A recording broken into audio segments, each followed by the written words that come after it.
lightly armored Roman cavalry was cut apart by the heavy spears, while the archers rode around firing arrows from both sides. Publius was wounded. He and the other survivors were driven back to a small hill where they made a last stand under the hail of arrows.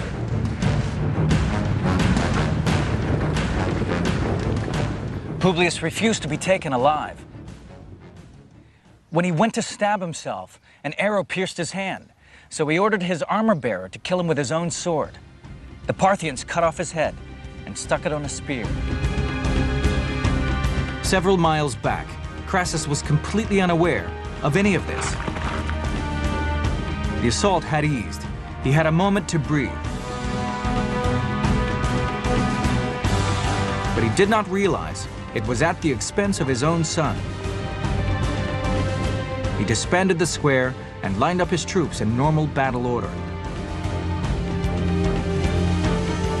At that moment, the Parthians returned.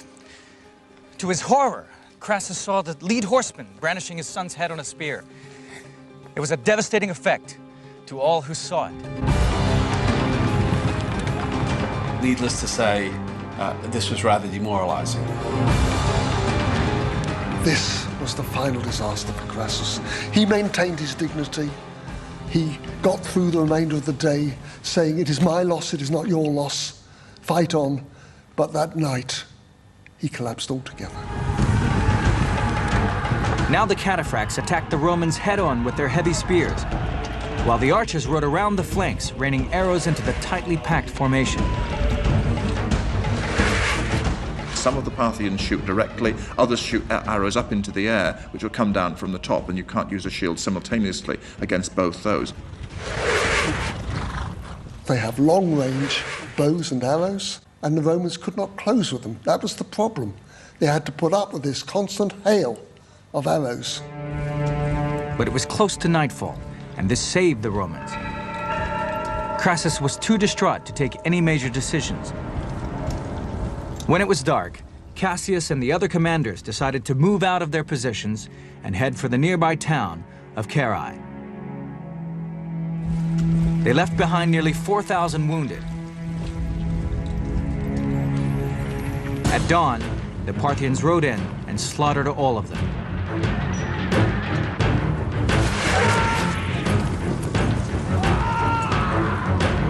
Then the Parthians marched to Carrhae. Carrhae is not a big place. There's a large army now crammed within its walls. It's not provisioned for a siege. If the Romans simply stay there, then they're going to run out of food. They have to break away to real safety, which is actually up in the mountains, back in Roman territory. So once again, when the darkness fell, they moved out. But they had gone no distance before they came under attack again. The Parthian archers inflicted massive casualties, but the exhausted Romans kept up a fierce resistance.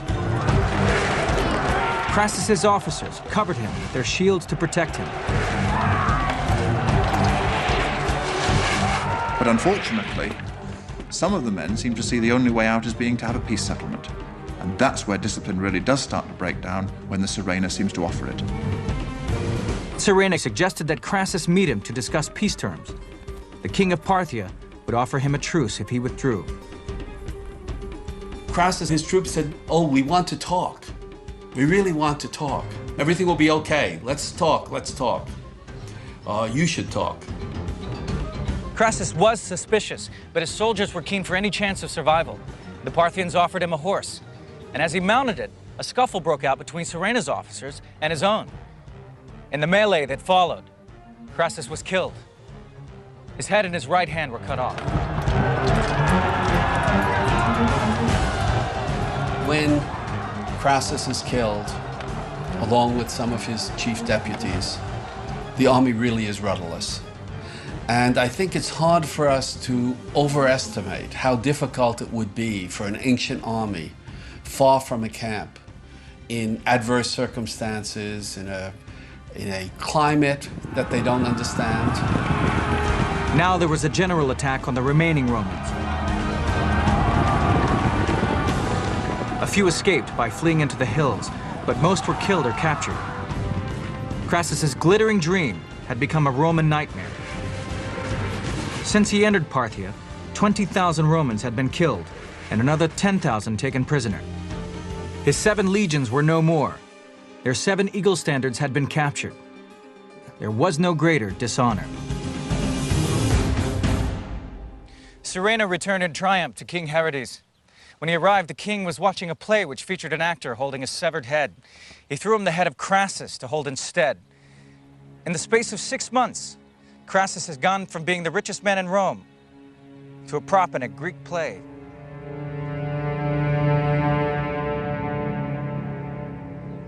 Surena didn't live long enough to enjoy his triumph. In defeating the might of Rome, he'd become too successful for his own good. The king saw him as a dangerous rival and had him murdered. Carrhae really ranks alongside the other great defeats of the Romans. The Battle of Carrhae, when Hannibal annihilated 8 Roman legions in 216 BC, and the Teutoburg Forest, when Varus had 3 legions slaughtered by the Germans. So it's a tremendous psychological blow. The death of Crassus did not end the rivalry in Rome. The jealousy between Caesar and Pompey spilled over into civil war, from which Caesar emerged victorious. But old loyalties remained. Crassus's general, Cassius, was one of the few who made it back to Rome. And 15 years later, he would be one of the conspirators who stabbed Julius Caesar to death.